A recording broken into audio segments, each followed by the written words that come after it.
Hello, everybody, and welcome to the newest episode of the Theater Enthusiast podcast. As always, I got the hot priest stuff with me. I'm very excited about our next guest, currently in the Broadway revival of Parade, which I saw, I think, last week, beginning of March. I don't even know what day it is anymore.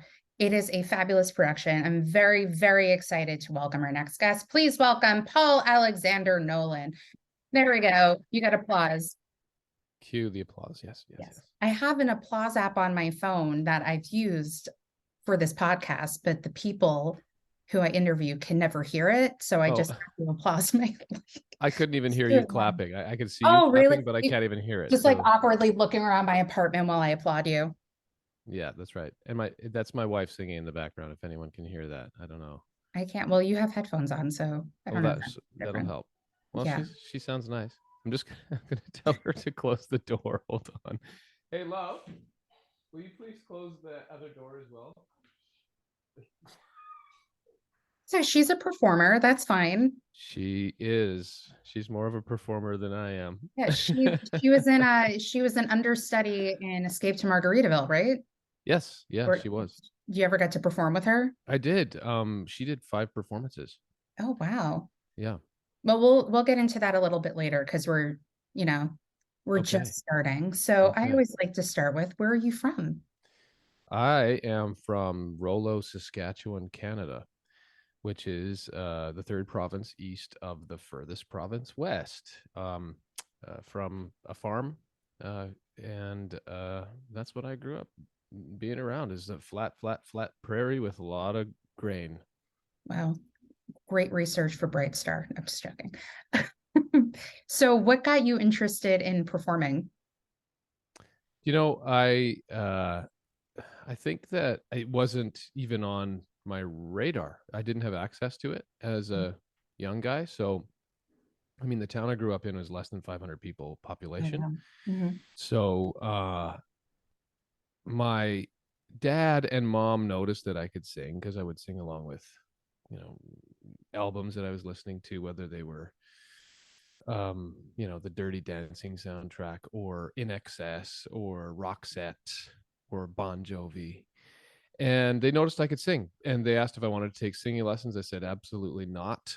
I did not have any interest in doing something like that. But actually, as time went on, I eventually wanted to take trumpet lessons. I tell this story all the time, but it's obviously it was new formative. to me. So I wanted to take trumpet lessons. They did not put me in trumpet lessons because they're wiser than that.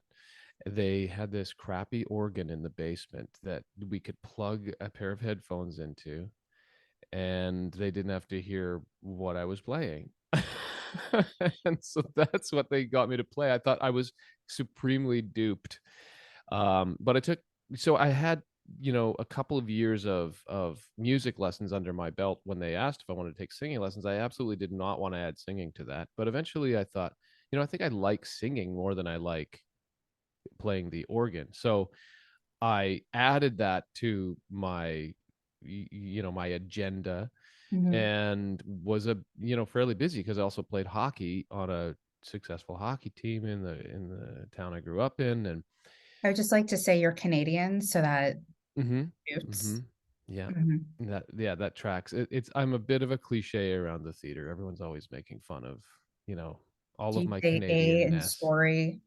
I don't. I think my ear has adapted to sorry, but once in a while something will slip out. I think it's more the music of of what my voice does in range than it is the vowels now. But sometimes house will come out, or sorry, or I don't think I say a lot of A's, but people will get it once in a while. The American ear is very, very keen on dialects, I've noticed. And the Canadian dialect is a thing of wonder and amusement to the American people. Yeah, I do. My grandfather was Canadian, so I am a quarter. And I do like one Canadian accent, and that's like from 20 plus years ago of my mom's cousin leaving a voicemail on her phone, like on her answering machine. I was younger. So I'm not. How does it go? Oh, come on. This is He's from Montreal. So this is your cousin Lawrence, just letting you know our son Adam got engaged. So that's my Canadian accent. The applause app would do this right now. Yeah, thank you. Oh, I finally get applause on my own podcast. Thank There you. you go. Yes, Thank yes. you. I Well bow. done. Thank And you. the best Canadian accent goes to Oh, Allison. oh, thank you from your lip. Yeah, it so that eventually I wore down and did take singing lessons, and then I quit organ behind their backs. They didn't, it was a thing with my mom, I think, especially, but my dad too. They didn't let me quit stuff. So if I was going to quit anything, I had to do it behind their backs, like my paper route that I had to do.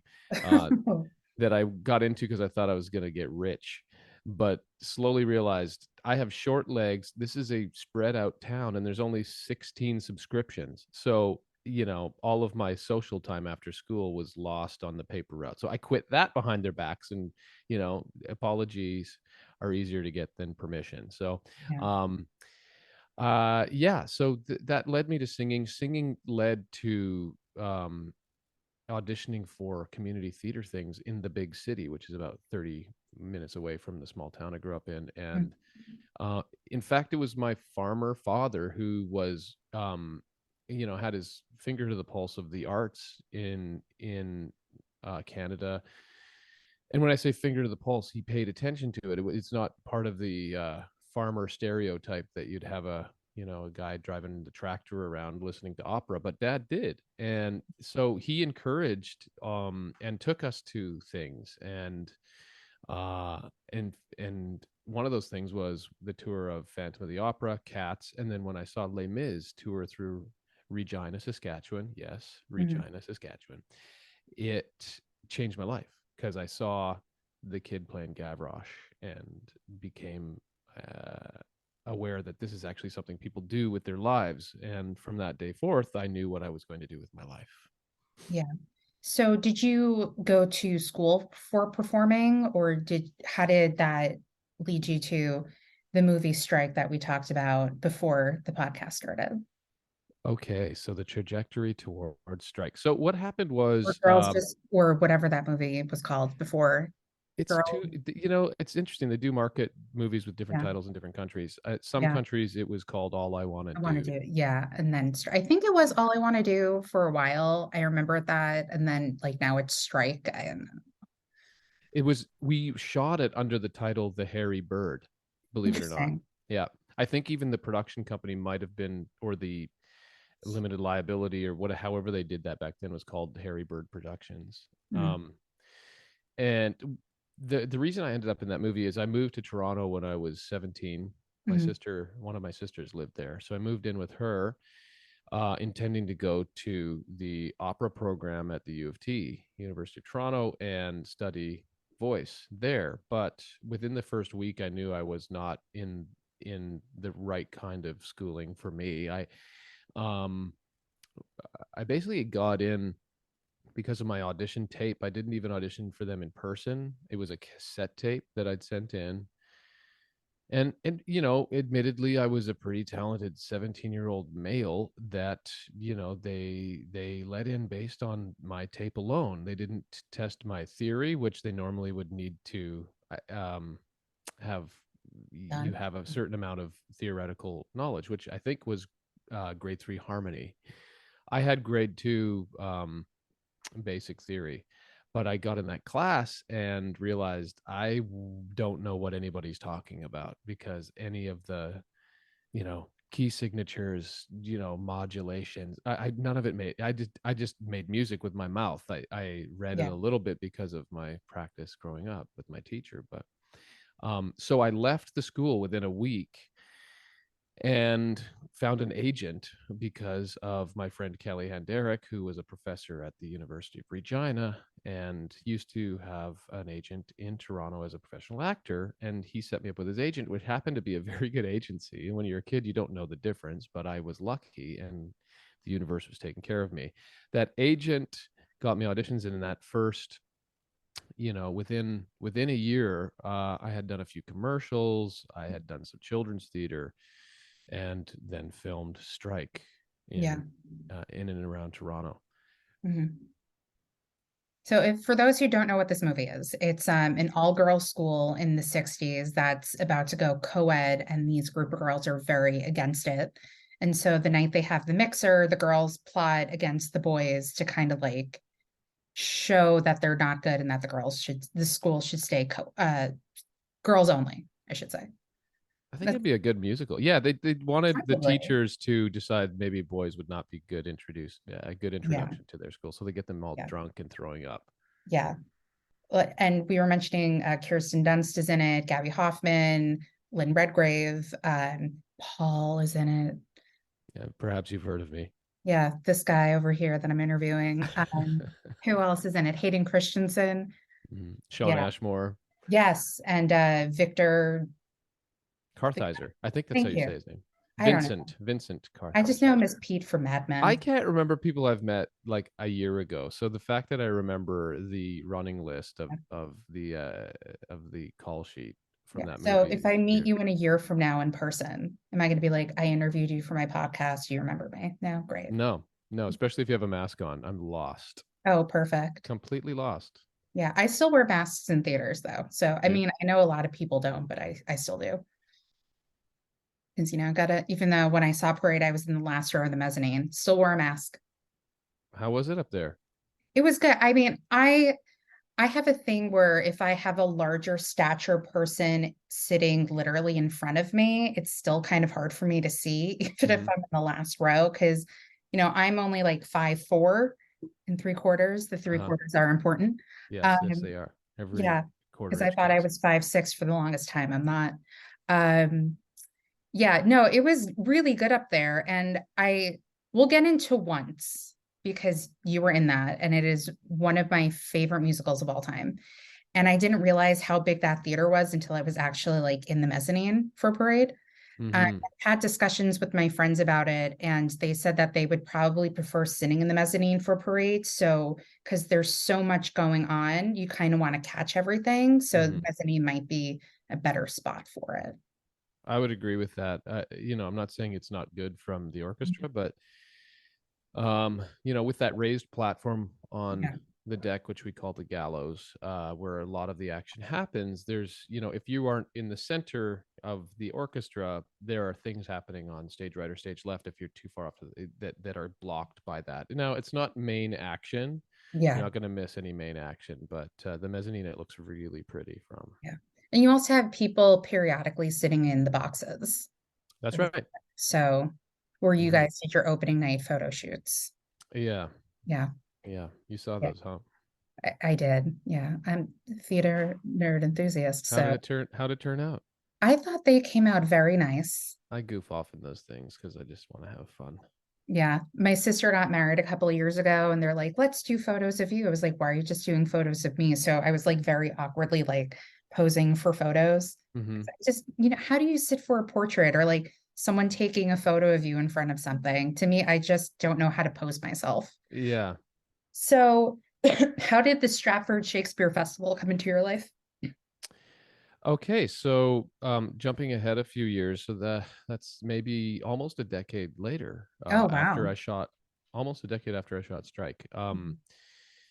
I had played Curly in a production of Oklahoma in Hamilton at a place called Theater Aquarius. It was quite a good production, uh, and so some of the business had heard about it in Ontario, and it happened that the Stratford Festival was doing Oklahoma the next year and needed an understudy for Curly. I had never really even thought or put my sights on Stratford as a place to work. Yeah. Um, I think I thought of it as a classical theater, repertory theater that I would probably never get hired at in. But it would just happen to be this kismet thing that I ended up in that company that year, and it was exactly what I'd always wanted to be part of, a company like that where I could learn from the actors who I was understudying, learn from the coaching system, and for those people who've never worked in theaters that have a coaching system, Mhm. it's based on the English um, coaching systems, and we have all kinds of voice coaches and Alexander technique and mask workshops, et cetera, from all the magnificent coaches at the Stratford Festival. And so it's like getting paid to train in a way, and then get to perform. So I ended up there because mostly because I think of that usefulness. I could dance and be in the ensemble of Oklahoma, Mhm. but cover their lead. Yeah. So I was useful, and the rest is history. I worked from 2007 there until 2012 when I came here to do Superstar Mhm. in my Broadway debut, and then was back there for a year, and then I've been here ever since. Yeah. I do have to ask though, have you ever seen the television show Slings and Arrows? Yeah, I watched it in my first season at Stratford. Hilarious. Yeah, because it's based on the Stratford Festival. It is. Yeah. Pretty Great sure it. cast in that too. Yeah, I mean, magnificent, really funny. And I think Paul Gross developed that based on his time when he was there playing Hamlet. Oh wow. And funny you should bring it up. Paul Gross is back there playing King Lear this year. Oh, look at that. Wow. Hmm. Wow, he's already King Lear. That's time is a mother effer. Yeah. So just selected credits you did there. Fiddler, West Side Story, Cyrano de Bergerac. Didn't you do production of As You Like It as well? Hmm. Played I played Orlando. Orlando. Yeah. Yeah. And then The Who's Tommy and Jesus Christ Superstar, which was your Broadway debut. So let's talk about that. How did that production end up coming to Broadway? Well, it was completely because of our director, Des McAnuff. Hmm. You know, clearly he's had a huge Broadway career as a director, and he was the artistic director at the Stratford Festival at the time and director of that show. And I don't know because I've never asked him, but it felt obvious that the show was designed to be able to move. Hmm. And because Stratford doesn't do a lot of that, and Des does have ambition, like Hmm. meaning he thinks big, and I loved that. I loved that about him while we were there, because he brought in designers, he brought in other directors, he brought in artists that were, changing it up a little bit. And so Superstar, I'm sure he had his sights set on Hmm. making that good enough that we could bring it here. Yeah. And and also by bringing it here, promote the work in Canada at the Stratford Festival. So Hmm. but I don't know that to be true. When we found out, it was late in the season. I think it was around my birthday in October, Wow. and What a birthday with a gift. month left. What's that? What a birthday gift. I know.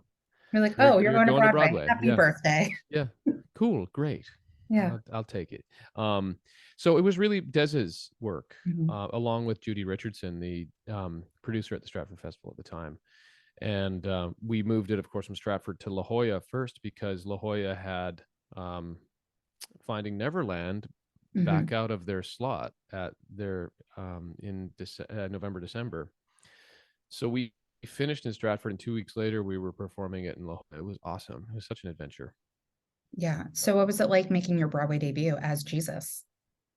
You know, this is a really interesting question because I get, like, in the romantic version of it, you're making your Broadway debut. Of course, I mean, that was a dream come true. Hmm. Um, I couldn't have asked for a better Broadway debut because my comfort level with playing that role was about as high as it can go Hmm. for me. I'd played the role three separate times in three separate productions, and that one being the latest production. And um, for some reason, I just felt like I, understood this person. And Hmm. I didn't grow up with religion. I didn't have any kind of preconceived notion of who's Jesus. But for whatever reason, from the jump, from the first time I played it, carried through the second and third, I just felt like I had an unwavering um, opinion on what this needed to be. And I don't often say that, but I just felt like I knew how to do it. So I came into New York with an exceptional amount of confidence. So I wasn't staggered by the pomp and production of New York.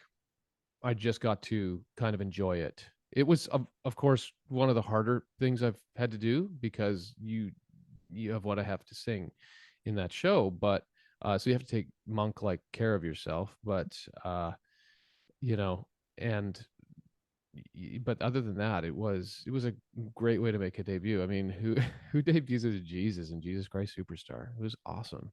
Not many people. So I wrote down all of your shows, but I don't think I have the order correct. So after Jesus Christ Superstar, what was your next Broadway production? Once. Okay, let's talk about it. I saw you in once. You were wonderful. Thank you. How did that show come into your life? And how many times have you seen it? Because I saw Um, it a lot. okay, so I saw the original cast of Once when I was playing Jesus Mhm. in 2012. I took a night off of our show for vocal rest and went and saw Once. I bought a single ticket, was in, fifth or sixth row. I loved the film because I saw the film on a flight from Toronto to Saskatoon, where I was flying for 3 months to play Beast in Beauty and the Beast. And I was like, well, what's this movie? I've never heard of this. And for whatever reason, I played it, and it's, I think you've probably seen the film. It was so great, and it's one of the reasons I started playing guitar. I hadn't played a lot of guitar when I saw that film. I think that was in 2008. Um, so I picked up my guitar and started playing that a little bit more because of the movie. And then, I've been bad at guitar for a long, long time. Um, but Glenn's music made me want to play a little more. Cut 2 years later, I see the production that everybody's talking about in New York, thinking this is probably going to disappoint me because I just love the movie so much. Mhm. But it, in fact, was the opposite. It was one of those rare instances where the the next generation of the storytelling of something is in fact better. And I mean, that's a credit to John Tiffany and Stephen Hoggett, who are in their own ways geniuses of our time. I mean, they've just shown it time and time again with their work in the theater. Mhm. um so I bawled all night, stifling the ugly cry. Had a headache because I'm sitting next to a stranger who I didn't want to be like, Mhm. scaring with my, snotty tears. Yeah, And so it really, and those performances were absolutely burned into my imagination. yeah. When we closed Superstar, I went out to do a production of Aida at Kansas City Starlight. And while I was there, once was auditioning for, I think, for the tour, but they weren't saying it was the tour or Broadway replacements. They wanted me to audition for Guy, and um, I actually said no, because I wasn't playing well enough that, and I knew I wouldn't get a second chance. I knew this, if I didn't, wasn't capable the first time, and I thought this show's going to run. I don't know how. I was like premonitious. Um, it, I just figured I can't audition for this yet, but I will in 6 months. And that's exactly what happened. 6 months later, they were auditioning again, and as it turned out, not for the tour, but for Broadway replacement. Um, and I was ready by this time. I worked my butt off. I was in Stratford, rehearsing Tommy, which was being directed again by Des. Mhm. And I did my first audition in Toronto. Jim Carnahan was in Toronto auditioning, which I was amazed at, actually. Now that I've spent more time in the business, I think that's reasonably rare.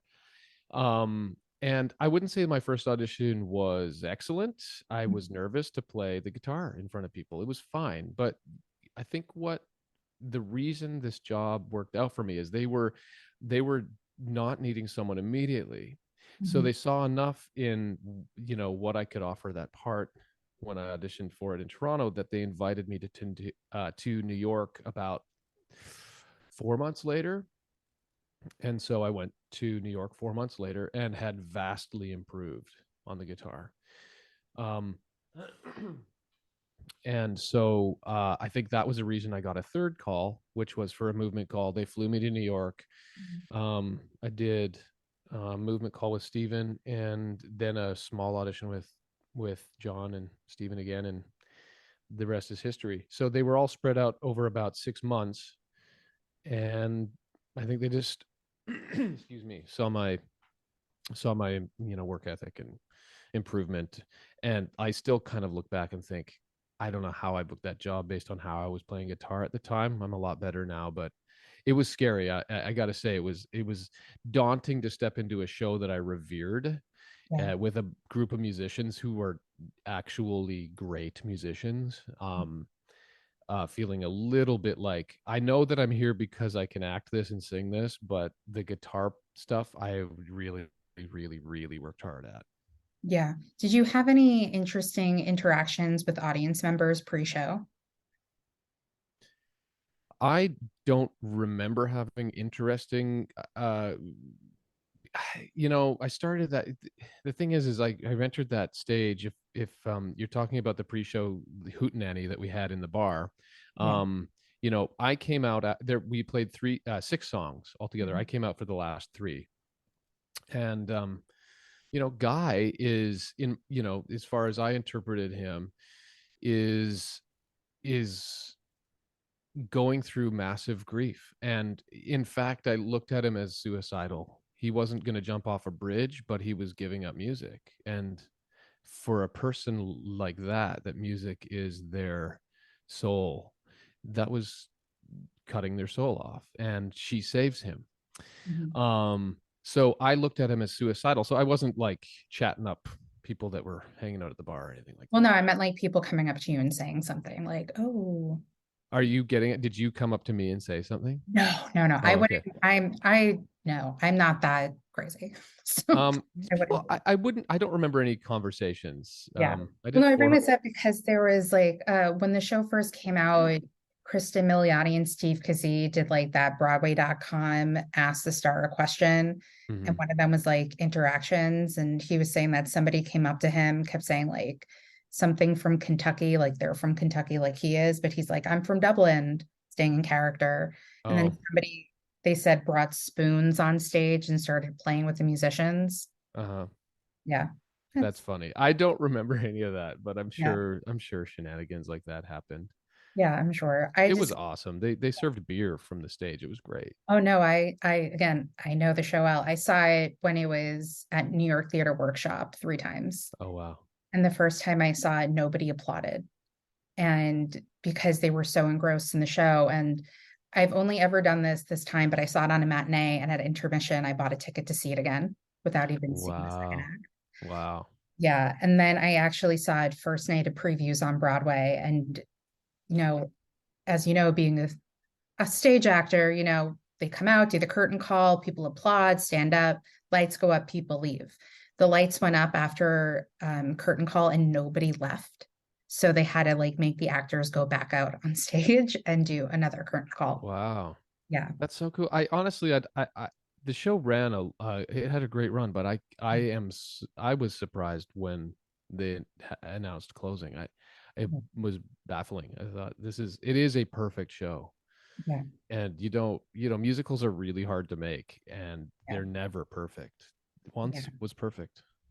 Yes, I agree that one of my favorite musicals of all time. If I ever like need like a soul rejuvenation, I will listen to once or I will watch the bootleg on YouTube. I was just gonna say you watched the bootleg on YouTube. Yes, Sometimes, yes, not all the yes. time, once in a blue. So I was able to find because I went on your website. Okay, so let's talk about Dr. Zhivago. I Mhm. have a Dr. Zhivago magnet on my fridge, and I'm very excited about that because I didn't get it when I saw the show. So Okay. my friend got it for me at the Broadway flea market. So Oh, how did Dr. Zhivago come into your life? And because that was like a very big epic show to put on. And this is an original musical, and you got to originate a role for it. yeah, again, Des McAnuff. Okay. So, one of my biggest champions in my entire career is Des. I owe a lot to Des. First of all, for him pulling me out of, um, you know, the ensemble in Stratford and putting me in lead roles, um, recognizing my talent. And so Des really was the person who put me in the spotlight and then, put his money where his mouth was and cast me as Jesus here, cast me as Pasha Strelnikov in Zhivago. I did a workshop for it while I was doing Tommy in Stratford. I remember flying here on a weekend and doing, one of those, they do them all the time, 29-hour readings. um I think the rest of the cast had worked all week together. I flew in the day of and just had to know my stuff. Mhm. um at that point I'd never done anything like that, so it was fun. I didn't know that there was a trajectory to do the show basically within 2 years, but now I do. I really landed on my feet after once closed. I had a month off, and then I started rehearsing Dr. Zhivago. um and what a gift it was for me, because I went from playing Jesus, which is a very specific person, to Yeah. playing an entirely different person who's playing guitar in front of people, and he's a depressed Irishman, Mhm. to this colorful, passionate, and optimistic student who turns into, you know, the equivalent of Stalin. Yeah. So, what an amazing dynamic range I'd already been given in New York. Not only in those three shows, but even just as that part, he Yeah. was such an idealist who, and I'd love that in characters that go through major transformation. They're usually my favorite things to do. Yeah. Um, and I was dancing a bit, and I will admit I wasn't in very good shape at that point, because when I played Jesus, I couldn't lift weights and sing the show. It just caused too much tension in my Mhm. neck and shoulders. So I started doing a lot of yoga then, and that carried through to once. And then, I just got out of the habit of going to the gym in that way. So I wasn't strong. Like, I would say if I got to go back and play Pasha, I would get my strength, especially in my upper body, with some of that Russian stuff, because I suffered a lot of like little tweaks and injuries during that. I'm trying to Um, remember your choreography for it. Did you do like the spread eagle jump, or am I yeah, thinking? yes, I Okay. did, off of a bench, Yes, on a raked stage. yeah, that It I was do remember that. insane. It I was do remember. insane. I used to work for a concierge company, and we would get free tickets to shows. And I they knew me as like the theater person in the Hmm. company. And I emailed the person who was like in charge of tickets, and I said, "You need to let me know if we are getting tickets to Dr. Zhivago, because if we are, I will not buy a ticket." So they're like, "We're getting." And so we got tickets, and he like hooked me up with like really fantastic like center orchestra, like fourth or fifth row center seats.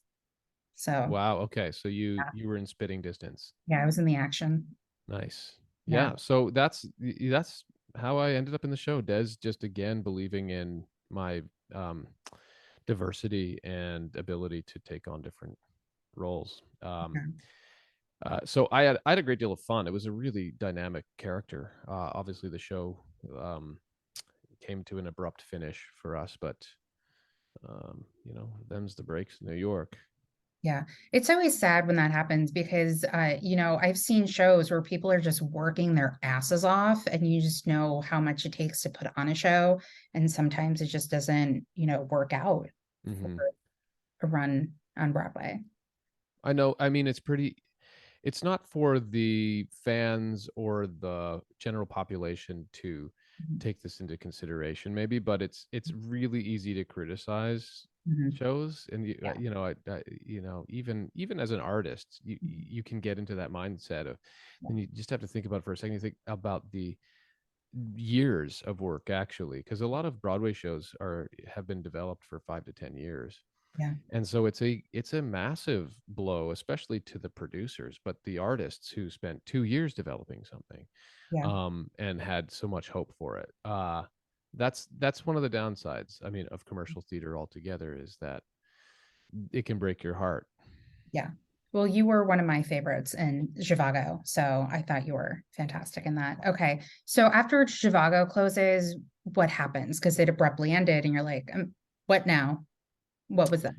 Yeah, I mean, we moved here to the city thinking I was going to be on a 6-month contract with Once, Mhm. and that turned into a year. Then Zhivago turned into about 4 or 5 months.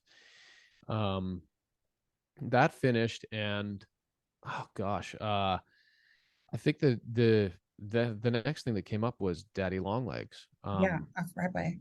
which I wasn't on my radar. It was just an audition that I was submitted for, and went in to see John Caird and Paul Gordon for the audition, and he happened to be the right guy for that. And although you don't make any money working off Broadway, it Yeah. was an amazing job. I mean, an exceptional piece of theater, a really beautiful score, Yeah. a two-hander.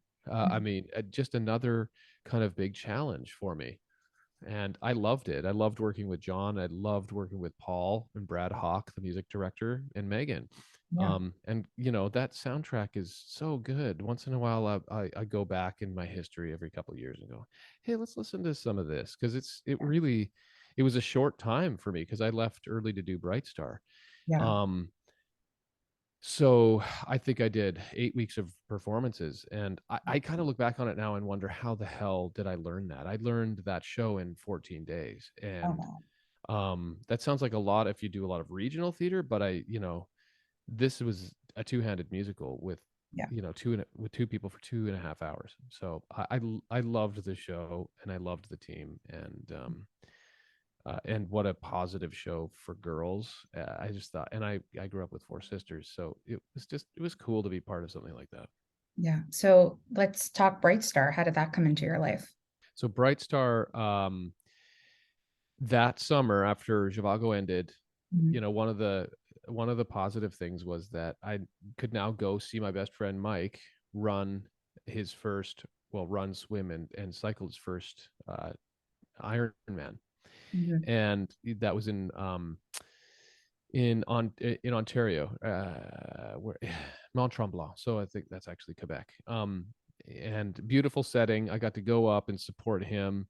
And on my way up there, I get this of as soon as you leave town as an actor, you get 3 calls to come Yeah. back and on audition. So I get this breakdown for this Steve Martin and Edie Brickell musical called Bright Star. I read the script and am crying on the plane. That doesn't happen. I don't read things and become emotional.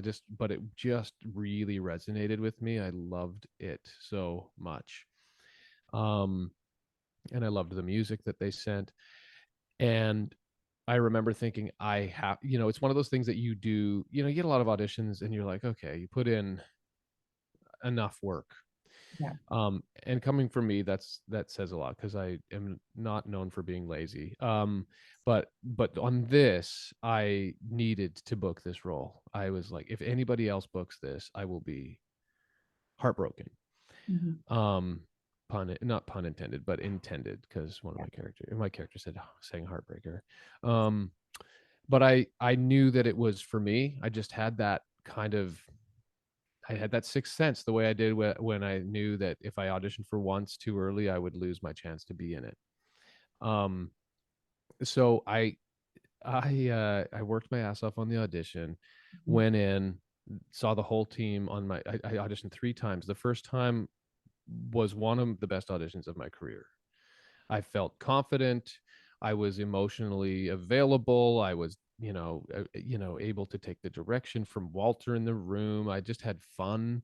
Mhm. Um, and I knew that I crushed it, Yeah. but they didn't. I literally thought they're going to call by the end of the day. That's how arrogant I was about how good I was in this audition. No call by the end of the day. No call for months, in fact. Did that Um, humble you a little bit more though? I was baffled. I thought, what is going on? Well, maybe you Um, just needed that to be like, you know what, Paul, calm down. You're great, hey, but calm you need to be a down. little. No, I have my sisters for that Yeah. to shrink my ego. Um, I have many siblings, so I understand that y- completely. yeah.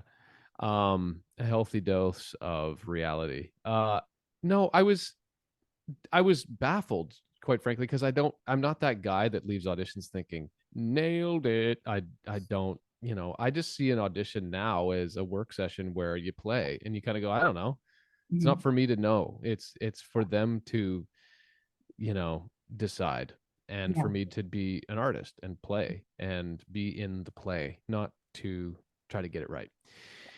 Months go by, and now I'm in Daddy Longlegs, and they call for a second audition. It's about 42 degrees Celsius outside. Yes, there's where I am very Canadian. I cannot do the Fahrenheit conversion for the life. It just doesn't make any sense to me. Mhm. But let's call it 110. It was so hot out, and I decide, okay, for the callback, I'm gonna bring my guitar because they want another song, other than the stuff that I sing in the show. And I just thought, well, Jimmy Ray would probably be a kid that plays around his guitar. So I come in and I completely shit the bed playing Leave from Once. I could not remember the chords. My brain was so thick from doing tech in Daddy Longlegs. My Mhm. brain was not in Bright Star mode at all. Mhm. Uh, Also, like Glenn Hansard, Steve Martin. a little different, Well, it's a little a little bit different. different. Um, so I just was rattled. I was sweating coming in. It was hot. It was just so hot. It was in a different location. I just wasn't good in the second one. I wasn't awful, but I wasn't good. Yeah. And so I think that gave them pause. Mhm. And luckily they were having a third round of auditions, and I did get invited. Um and went back, and this time Carmen Cusack, who was already cast obviously from all of the time they'd spent on it in San Diego, and she was at the final callback. It was me and maybe three or four other guys auditioning. And they are, no, I'm just joking. Don't I know. One of them was this, one of them was this like really handsome, jacked, beautiful man from Tennessee. Oh, He wow. was he was Jimmy Ray. The only problem was he didn't have any theater experience. Mhm. He was a singer songwriter, and perfect for the part, other than Yeah. the fact that he hadn't done 8 shows a week and acted really. If he was an actor, he would have been cast for sure, and we I'm wouldn't sure be having now this he's conversation. like, if I only took acting lessons. He's probably a big country star now, so he's probably thinking and I think he even has like 5 kids. I was like, how do you have 5 kids? You're younger than I am. But I Well, do know some of the other actors that were up I for it, don't know. but he was the one that I can talk about because he's not a Broadway guy. Well, I was um only joking. You don't have to name names, oh, but I'm not. Oh, I know, I know, but I and I won't name them because they've beat me out for lots of parts too. So um such is the business. yeah. So I went back in, and again I felt like I nailed it. I thought I played really well with Carmen. Mhm. Um and I just crushed it.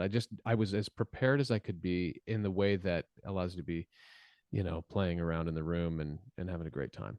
And so I had a great, and actually I think it was that audition that I left, and I thought, I know this is the final callback, so we are going to get a call by the end of the day. I called my agent and said that. 2 weeks, 2 weeks go by, and we're like, And what is it? No, it was the weekend. It was the whole weekend. mhm. And finally we get a call. Walter wants to have coffee. So Walter and I'm like, wow, what is their reservation? Are they like, what are they worried about? To this day, I don't really know whether they thought, they didn't know that much about me. They thought, maybe they looked at my resume and thought, well, he's done all these. Like, is he arrogant? Is he I mean, he did play Jesus, so maybe there's that. maybe. And Walter saw me do it because he came to see my great friend Jeremy Kushner play Mhm. Judas when he and I played Jesus and Judas together. So I met Walter then. I think here, and I think I can say this on a live podcast or a not so live podcast, that part of the team felt loyal to one of the men, to the man who developed the role. Mhm. And I give them great credit for that, because there's nothing quite like developing something and then being cast away when it comes time to play in the Super Bowl. You know what I mean?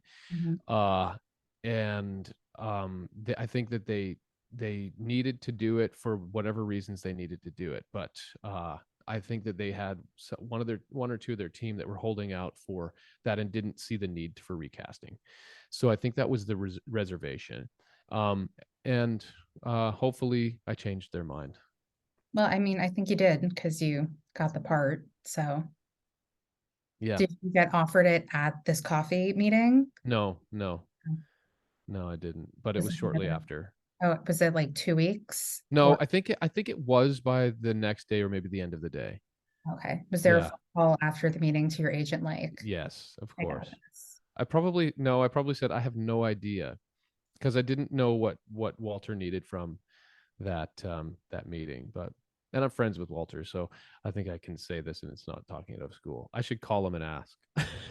Like, hold Well, on, pause the podcast. I have a question for you. So yeah, let's call him now. Hmm. yeah, right now. I'll wait. No, I'm just joking. So then you did Chicago, which is always fun, and then Escape to Margaritaville. Let's talk about that. How did that come to your life? You Well, were, I I'm sure, fantastic at guitar by then. fantastic is a very generous term. I Better than don't you were at guitar. I definitely more interested in playing guitar in front of a crowd again. Um, Mhm. First of all, I will say my short time in Chicago was 6 weeks. Um, I loved it.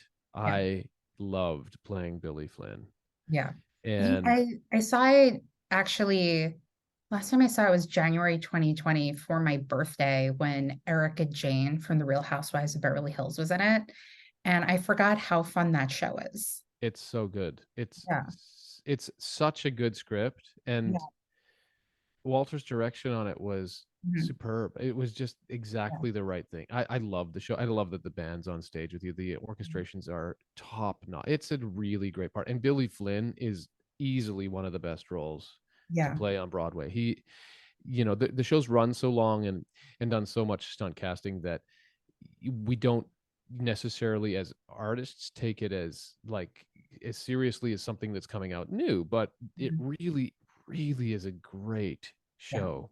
I Mhm. loved playing Billy. It was Yeah. really challenging to learn, and it's challenging to be a replacement, especially in a long running show because you don't get a ton of rehearsal. Yeah. So you just have to work your butt off on your own. And I loved it. And that again was because Walter Bobby directed Bright Star, and then had seen me in a production that Michael Arden directed of me in Sag Harbor at Bay Street Theater of My Fair Lady, uh, and That then was cast me as with Billy Flynn. Kelly Barrett also, right? Yeah, yeah, Yeah. So you yeah, had like a nice little Dr. Zhivago reunion. yeah, And you have another one in Parade. yeah, exactly. So then Chicago finished. Um, Around the time I was finishing, I was auditioning for Escape to Margaritaville. It was around Christmas time. Mhm. This is a funny story. So I had my guitar with me on the night. I don't know if you remember this, but we did a concert version of Bright Star about 6 months after we closed, Mhm. and it was in early December. And I was playing Billy in Chicago at the same time. So we did this concert probably on a Monday, and I had my guitar with me because I was practicing for the Margaritaville audition. Mhm. But I went in, this is convoluted, but I went into audition for Frozen the musical for I loved Hans. Frozen the I musical, didn't but see it. I didn't see oh, it. so I went to one of my best friends ushers at that theater periodically. So I was her opening night date and it was black tie. I don't recommend walking to the balcony in like a floor length dress, by the way, anybody listening. But I fucking loved Frozen. But That's you auditioned awesome. for Hans. So this is why yeah. So I'm doing a concert version of Bright Star at night. I'm auditioning for Hans in the afternoon. So I have my guitar, but I have my guitar with me because I'm also auditioning for Escape to Margaritaville the next day, and I have a performance of Chicago coming, also in that afternoon. So Yeah. I'm taking my guitar with me to this audition because then I'm going to take it to work, and then I'm going to go to this performance of Bright Star. Yeah. Um, I am walking out of my audition for Hans with my guitar, and this gray-haired man opens the door for me, and I said, "Oh, thank you." And then I look up, and it's um, Kevin Klein, and the best part of this story is that I, of course, say, "Oh, hey, Kevin, you won't remember me. I met you in D.C. last year when we were performing Bright Star out of town before Broadway. I know you're friends with Steve. He had come backstage, and of course he didn't remember me, but I said, strangely enough, I'm about to do a Bright Star concert tonight at Town Hall. And so we chat all the way down in the elevator. Well, I tell my wife this story later at night, and she's so quick and funny that she says, as soon as she knew that it was Kevin Klein, she said, "Oh, did you say, are you auditioning for Hans and Frozen as well?" I was like, man, oh man, if I only had your wit. Yeah. Uh, but he was probably there auditioning actors for Present Laughter, which he was doing in the next season. Yeah. Anyway, that's my story leading up to Margaritaville auditions. Admittedly, I didn't think Margaritaville was for me. I passed on the audition a couple of times. I knew the team and I loved the team, Yeah. Chris Ashley, Kelly Devine, and they're looking for a guy to lead their show, and they are having trouble finding someone. Mhm. And I say no a couple times, and then I don't know. I was sitting around one day thinking, why am I saying no? It's an opportunity to work and work with good people. Mhm. And so the day before they're doing these auditions that I've already said no to, I text Kelly Devine. I said, "Is it too late to come in?" And she says, "No. Are you going to come in?" I was like, "Yes, I'm coming in." Uh, so I go in the next day and play, put on my flip flops and shorts and Yeah. go in my best Hawaiian t-shirt. And I'm such an idiot that I didn't even know which one in the room was Buffett and which one was Chris Yonke, because Chris Yonke, our music supervisor and conductor, is a total rock star badass himself. And I'm just like completely unaware who Jimmy Buffett is. I've never told Jimmy this story either. Uh, so don't tell him. Do not tell him. Oh, because he listens to my podcast all the time. You know what? Someone's gonna listen to it and send this clip. But Hey, Jimmy Buffett, check I this was out. just yeah, that's right. I was just ignorant. I didn't grow up on Jimmy Buffett culture, so I go in the room and I'm thinking, which one's Jimmy? Anyway, I book You didn't that. Google a photo of him? No, no, that's how. But it was last minute. I thought this is how much I thought this isn't for me. Like this isn't. So I go in, and of course I book it, Mhm. and I think I can't do this. This isn't my gig. Like as my buddy Charlie says, that it was off brand for me, and but how glad am I that I did it? First of all, Yeah. I had so much fun. Like Yeah. the moment that I signed my contract, Mhm. the producers who one of them lives in Islamorada, Florida, brought me down to Islamorada. Jimmy met me there. We played in a bar called the Green Turtle in Islamorada, played a set, and he just really wanted me to have that kind of experience of how he came up through the ranks. And it was so cool. Chris Yonke was down there, and Yonke got me drunk all week. He was not having me trying to go to the gym and be healthy, etc. He My wife Keely and I and he were at the bars all week. We went out fishing. It was just like that was my introduction to Escape to Margaritaville. And then we of course did it out of town in La Jolla, and we just had the best time for 2 years. It was just fun. And our writers Greg Garcia and Michael Malley are still buds of mine, and Yeah. that was the huge thing that I took out of it, was all these friendships. Yeah. And so I don't regret a single second of that. My personal favorite moment of the show is I saw it with my old roommate. We sat front row mezzanine, and the beach balls came down, and one hit her on the back of the head. And then somehow a beach ball came from the orchestra into the mezzanine and hit her in the front of the face. I don't know. That story still is hilarious to me. But what was it like leading a company in an original musical on Broadway? Because, like, yes, you've led with Once and with Jesus Christ Superstar, but this is a brand new musical. I don't think it's any different. I do think leadership starts with the leads of a show. I don't know why, but for some reason it matters. You can have leadership all the way through from the leads to the ensemble, and you need leadership in various forms. But if your leading actors are not being leaders, Mhm. it does trickle down through a company. I completely believe that. I've been in companies with great leadership, and I've been in companies with not very good leadership, and it makes a difference. Yeah. Um, in a big company like Parade, I think you need it from more than just your leads.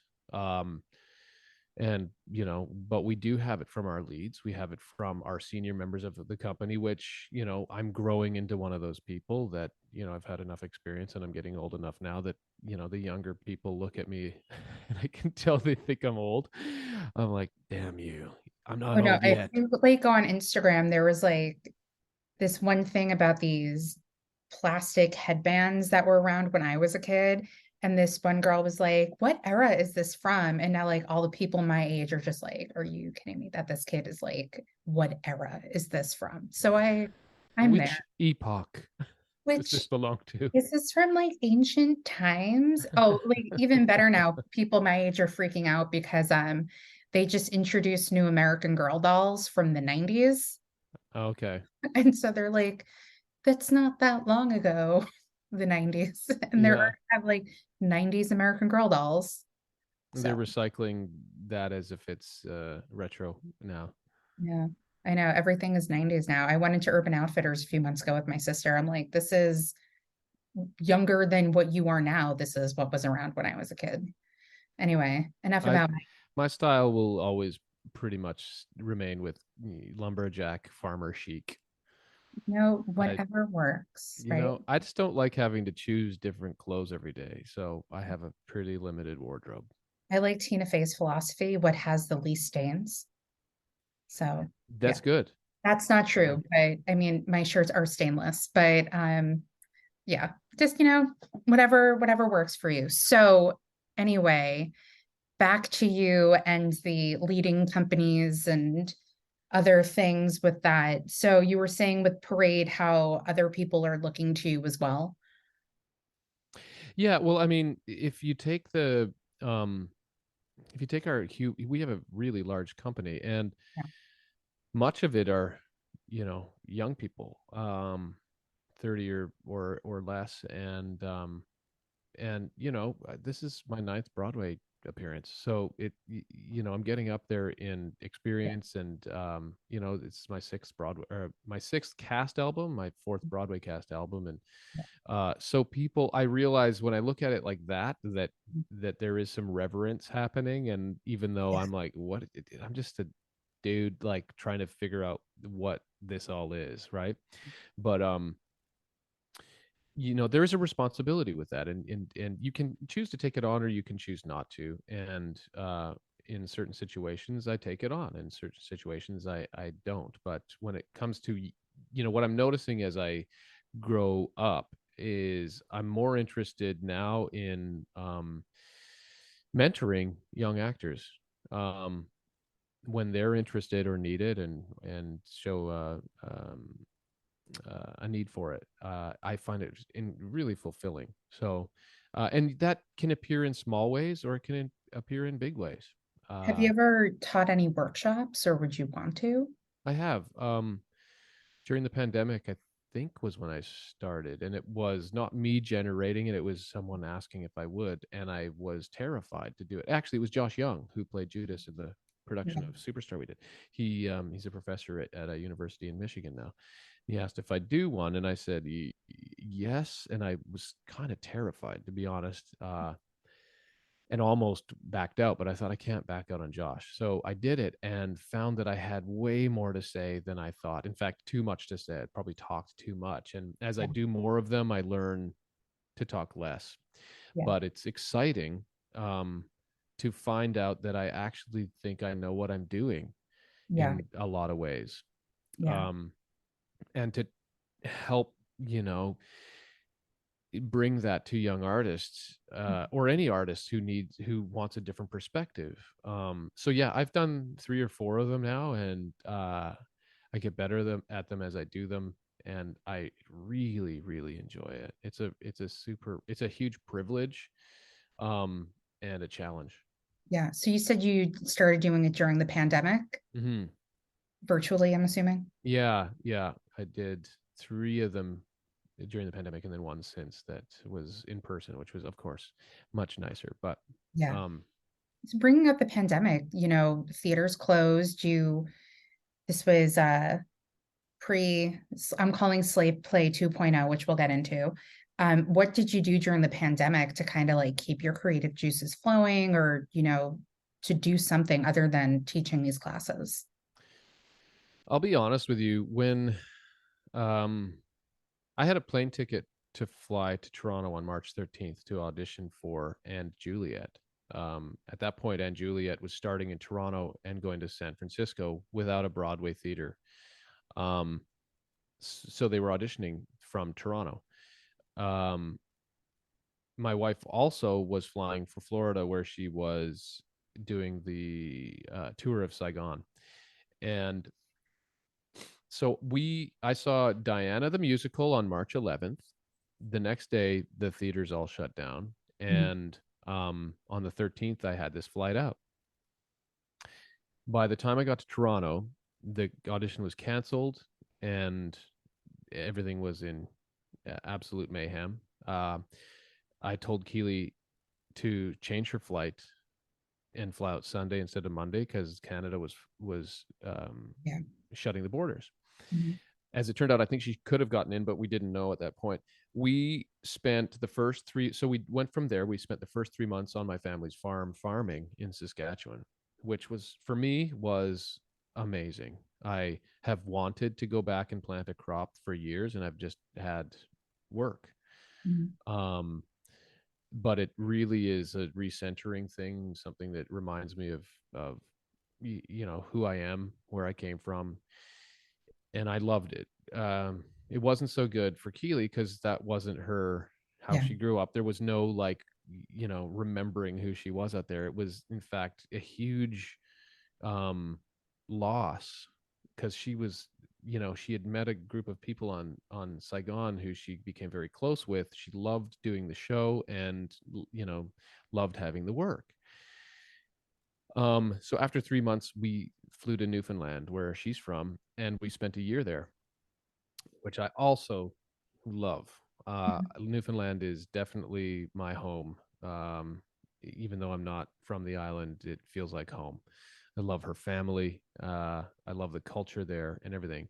So we rented a house after about 7 months living with her parents because it was time. Yeah. And uh, and during that time in the house, I realized I have no idea when this is done. So to be honest, creatively, I wasn't interested in anything creative for a long, long time to do with what we do. But what I was interested in was working with my hands. I refinished this beautiful fir solid door that is on the front of her parents' home, which I thought it would take 3 days. It took a month and a half because there was a lot of paint on it and I didn't want to destroy the door. So was just sanding that down for, weeks and then rebuilding up the finish on it. I then built a wood stacking system for the fireplace in the Mhm. garage, which is huge. It carries about, I don't know, 2 cords of wood. And then I built a outdoor fireplace Yeah. doing masonry, none of which I've never done any carpentry or masonry in my life. So these are the ways that I expressed myself creatively. Well, Um, Jesus was a carpenter, so truth. yeah. Yes, yes, Let's see how yes. many times I can bring up Jesus. Jesus, yes. Yeah. Well, yeah. So that's how I kind of kept my mind busy, was on projects like that, till I realized, well, if the pandemic's not done in another year, this is January of 2021. Mhm. If I'm still sitting on this couch drinking wine every day, I am really going to be pissed off at myself for not um, applying for something else. So I did something that I've dreamed of doing since my early 20s, and I applied to firefighter school and got in to a firefighting school in Kimberley, British Columbia. Which was a bit of a process, lots of you have to do interviews, you have to do aptitude tests, etc., all through the internet. But and usually you would have to do a physical exam too, but because it was a pandemic, they didn't do that. They just needed a doctor's note saying that you weren't you know I don't know, didn't have emphysema or something. Mhm. um so we moved to Kimberley, BC in July, um, August of 2021. And of course, 2 weeks before school starts, I get a call from Robert O'Hara. Do you want to do the remount of Slave Play on Broadway? Now, until very close to that point, I don't think that I would have wanted to do it. Slave Play was really, really tough. It was one of the most incredible pieces of theater I could ever be part of. Yeah.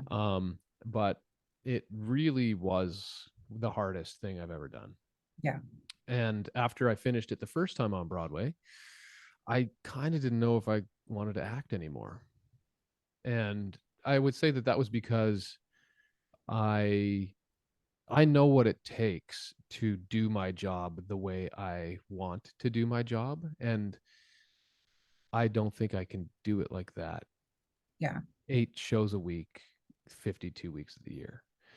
Um so slave play definitely made that obvious. I couldn't do slave play for more than 8 weeks now. It really, really rattles me. And but different shows take different things. So thankfully, at that point, I was ready to come back. I deferred firefighter school for a year, came back, did slave play, went straight into Knoxville at the Oslo Theater, Mhm. which is a new musical that Flaherty and Aarons wrote.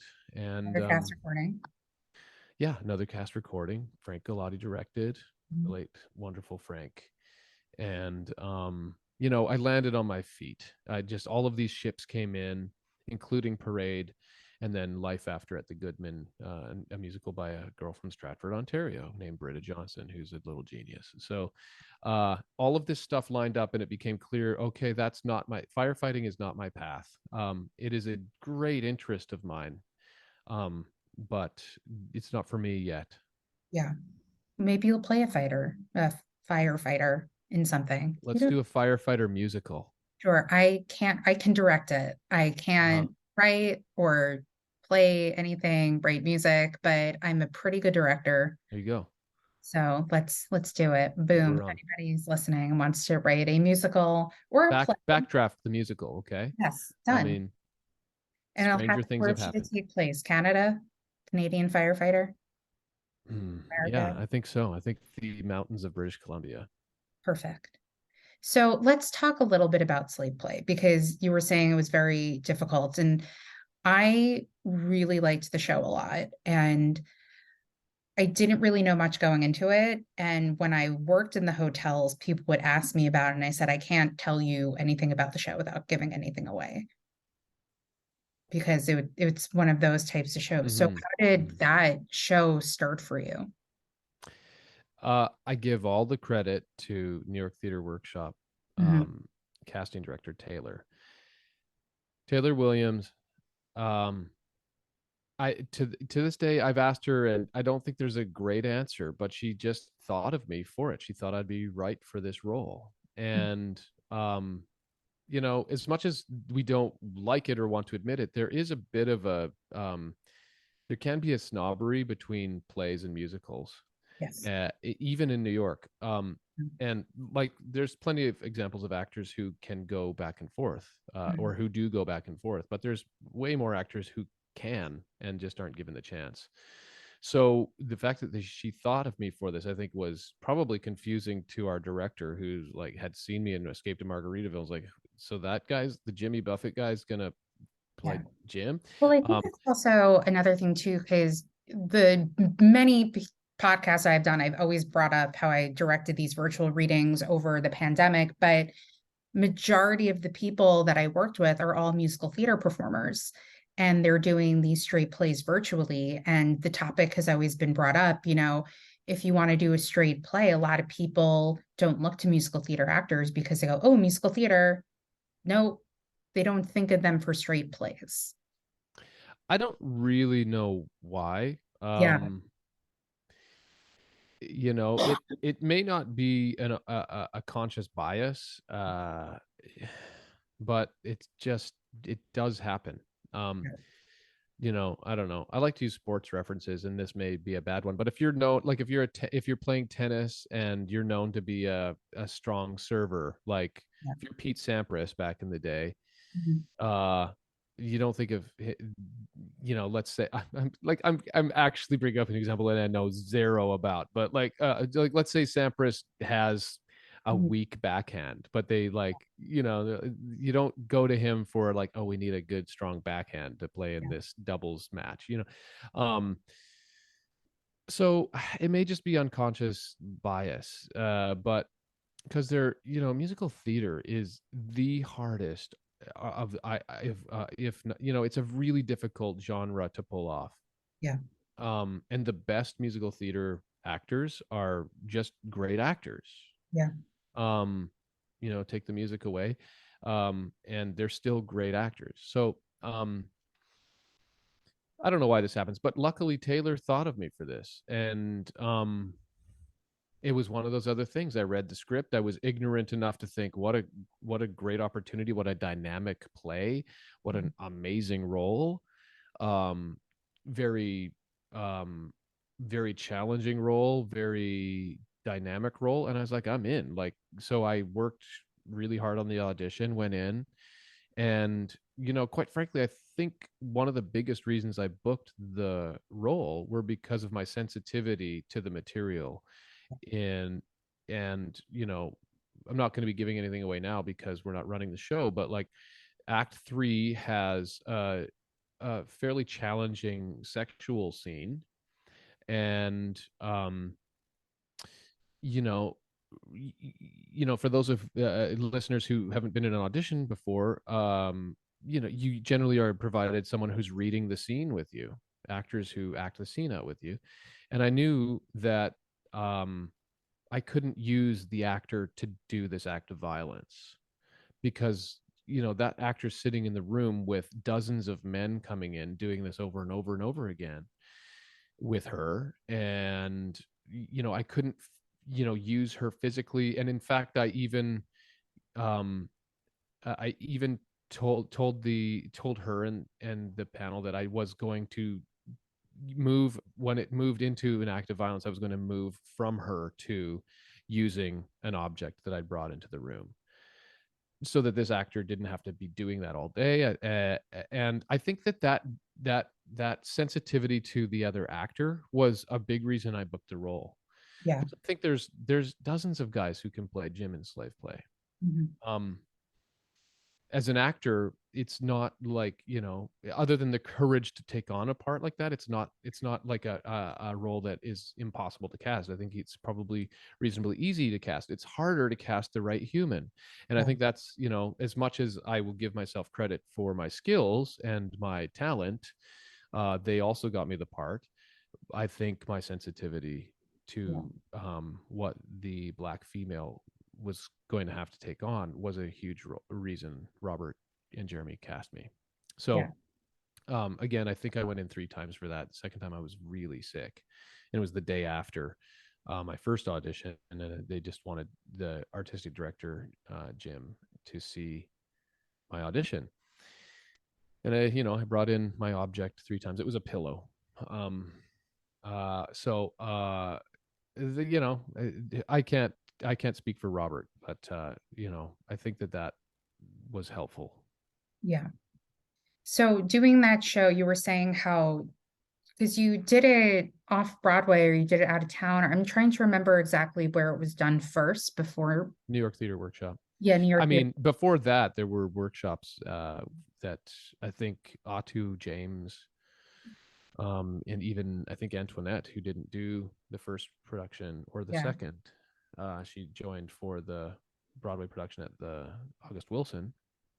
She was helpful in developing that, and maybe even Irene and Shalia were part of it. I'm not sure. I think Jeremy O'Harris did it when he was in school too. Yeah, But because you were saying that, it's a hard role to do that many times a week, for that many performances. How did you come down after that, after a night? I don't know. I wasn't. I got to say that I wouldn't say from the workshop. The workshop was a short enough run, and it hadn't kind of permeated my cells the same way as it did as we all got better at the play on Broadway. As we got better at the play, I think we got more violent with each other in really subtle ways. It just vibrated at a different level. Yeah, And I know that's kind of oogly boogly talk, but you that's know, what the play was. Yeah. well, it's like it. when you act, your body doesn't know the difference. This is why you have actors falling, burning down their lives to, chase someone they're leading across, loving in their musical. Is like, until you have the wisdom that, oh, like that is just Yeah. my body responding to something it doesn't know is fake. Yeah. The same thing happens with violence. The same thing happens with trauma. And as we got better at the play got funnier, but it also got deeply, deeply traumatic. And I didn't really expect that, because off Broadway, um, I just probably wasn't as good at the play yet, Mhm. and I hadn't had a significant amount of time living in it. Um, but on Broadway, I will say I got into trouble. I was in a bit of trouble psychologically, and so when we came back to it, I had a different strategy when we did it again. It didn't always work, but because it just wasn't. Some things are just not that fun Yeah. to have to do. They're satisfying and they are important, but they're not fun. Yeah. And that was part of my journey with slave play. Yeah. Uh, luckily we had a group of humans that were very good to each other, but everybody in their own way was, I'm sure, quite lonely in how they suffered. Um, so, it's not something to run forever and ever and ever. Yeah. Well, I would say let's talk about a happier show. I don't know if Parade is much happier than Slave Play. Different. Different. Different. I like to think it's another thought-provoking piece that you were in, Slave Play and now Parade. How did Parade come into your life? And was there ever an idea that it was actually eventually going to come to Broadway like many theater fans thought it knew it would? Well, I'm glad it's here because I love to work, and I love to work on things I believe in. And I love to work on roles who are fun, dynamic, challenging. And hopefully very different from yourself. Well, hopefully, most I've people, kind of most people are kind of like tickled by the fact that they think I'm a very nice person, and I play fairly. I don't know what the right word is for Dorsey. manipulative a-hole. Okay, yeah. I mean, that's what Or the he's adjective you would give. just a politician eventually, Hmm. a Hmm. lawyer. I don't know. My sister's a lawyer. I don't think she's like that. But yeah, please continue as we Well, just hear I outward think parades. I was in Chicago at the Goodman doing life after, this correct? beautiful show called Yeah. Life After. It's something that I really wish for more audience to see. Hopefully in New York at some point, but just an amazing piece of composition and lyrics from Britta. It's a beautiful, beautiful story about grief and loss. But I was there doing that, and Michael called to ask if I was interested in doing Parade. And I was like, duh, it's Parade and it's you. Like, I will follow Michael off a cliff. I love Michael Arden. I think he's, from the first time I worked with him on My Fair Lady, uh, I just knew he was special, this really special director. So I I mean, was like, his yeah, hands I'm on in. this island was I saw it the week it was closing, and it still to this day I don't understand why it closed as quick as it did. Show was Hmm. incredible. Yeah. Even Spring Awakening revival, it was Oh my so God, it was so creative. good. Yeah. Um, I saw and I will say one of the best things that I've, sorry, sorry. what did you? No, we're talking over each other. I was saying, and I saw the original production of Spring Awakening many times. So Yeah, and it was amazing too. yeah. Um, and I will say his production of Christmas Carol, that was the one man Christmas Carol, Oh was my God. one of the best things I've ever seen in my life, and it One was of the easily top three things I've seen in New York. It was amazing. Did you jump as well when that huge happened? Yes. Yeah. The entire audience jumped and then laughed because everybody made the same gasping sound Hmm. because it was unexpected. That's But what that, happened every day at Mamma Mia. I did Mamma Mia when I was basically a child, and that every time Act Two started without warning, the whole audience did the exact same thing. I used to do merch on Broadway, and the main show I worked, or one of the shows I worked, was Mamma Mia. Mm. And I went on a cruise over the summer, where they actually did a production of Mamma Mia, and I totally forgot about that, the chung sound. I didn't jump, but I was like, oh, I forgot that happened. Yeah. Yeah, but it's Yeah. always funny to hear the audience reaction. Yeah. Yeah. So funny. Well, yeah, I went in expecting to basically be having a master class from Jefferson Mays. Mhm. And for people who don't know what we're talking about, this was a one-man Christmas Carol where Yeah. Jefferson Mays plays everybody in a Christmas Carol. But what I didn't expect was the production on it. So tasteful. It was huge, but perfectly tasteful, and it was like a magic trick. I just didn't know where things were coming from, how they changed sets without me noticing they were changing. It was, I was so moved by it. Anyway, so when Michael called to see if I do parade, he could have asked me to, have no speaking lines, and I probably would have done it. Yeah. I love the show, and I've loved it for 25 years. And I'd forgotten what Dorsey was and could be. So reading it, I thought, well, he's just offered me my favorite part in the show. So I'm playing my favorite role in the production, and I'm now doing it on Broadway. No, we didn't know it was coming to Broadway, but of course, with the cast being Ben Platt, Mhm. and Michaela, like we thought it was pretty obvious that there was hope for that. And then the response from the production at where did we do that? Oh my god. Center. It's okay. City Center. City Thank Center. you. That place that way. That I'm pointing huge that theater. direction because it is in that direction of where Oh, I live. So okay. yeah. So now I know you live west of City Center. Okay. Mhm. Good to know. Good to know. Yeah. Or actually no, you're just somewhere No, around City Center. For me I it would am be I'd be pointing this way. south. Okay. You're north of it. Yeah. Yeah. I call it like the cusp of Hell's Kitchen. So I'm like right on the outskirt on 8th Avenue. So I'm Oh, not. okay. Um and I'd never done City Center. I prepared the shit out of it. I know my own mind. I know that when my mind gets nervous, I Mhm. can forget things that I know. So I knew that I had to be so well prepared for Dorsey, who's a smart person, who's in control of every single thing that happens in his scenes. And if Mhm. he's not in control of it, he wrestles really quickly and pivots very fast to have control. Yeah. Um, that when you play someone smart like that, it's not far off from Billy Flynn. You need to know your shit and use your language very, very well. So I worked for, like, first of all, I did a ton of research, and then I started work on memory work for my lines 2 weeks before production even went to rehearsal.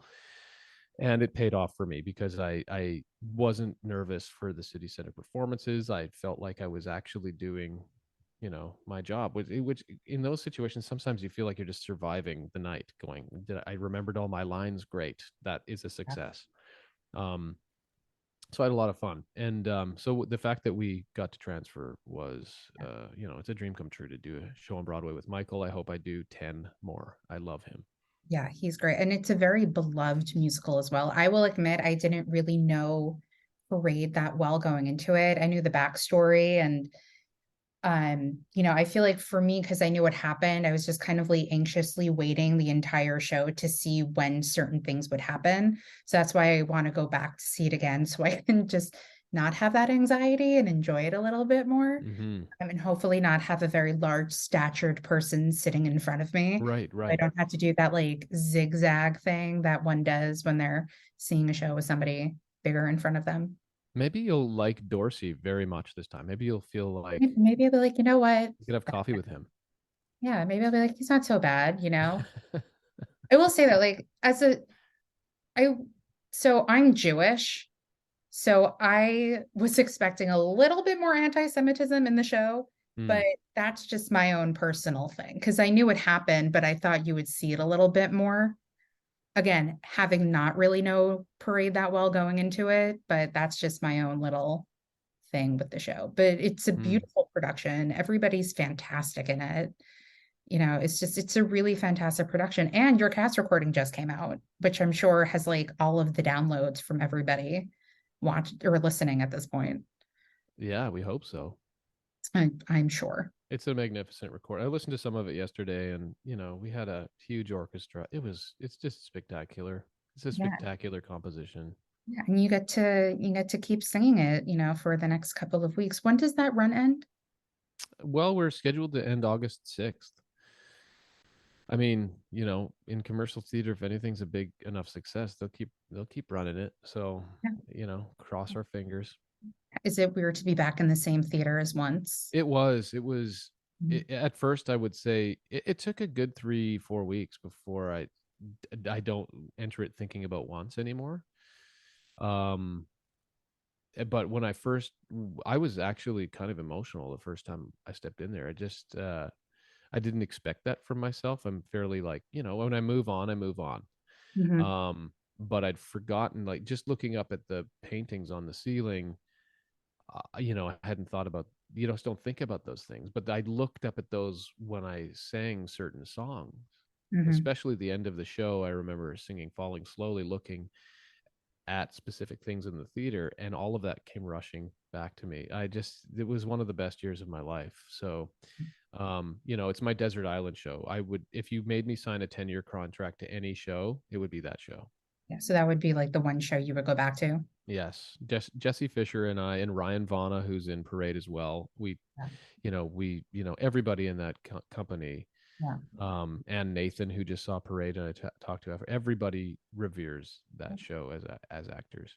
Yeah. I've said this before, I could say it again. I could have an entire podcast episode just talking about that musical. And yeah. Do you have, aside from doing once for the next 20, 30 rest of your life years, do you have any other dream roles or projects you would want to do?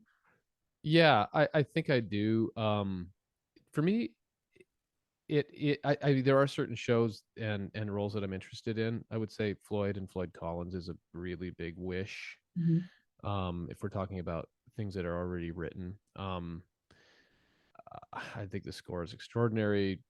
Things that are contemplating, um, you know, death. I wanted to use a different word, but it is a contemplation on death and impermanence. They're interesting to me, because I think they're interesting to humans. Where, whether we're thinking about it consciously or not, we all have this unconscious knowledge that we're not here forever, and so that interests me, as well as the unbelievable score and libretto. Um, they just did it, so it's not going to happen. But I'd love to do company. I've always wanted to play Bobby in a production. There are countless things. I want to do chess. I love chess. It's Mhm. hands down one of the best scores ever, and librettos ever written. And I think from all accounts, they've done a good job of fixing, quote unquote, the book. Yeah. Um, I feel but like they could it's have. going to happen at some point because they keep having these concerts of Yeah, chess. me too. Nothing. And then, like, oh, it's a concert, so it's going to come to Broadway. I feel like Hmm. it's going to happen at some I point. agree. I hope you're right. But what's more important to me is, City of Angels. Like, I really want to play Stein in City of Angels. I love that show.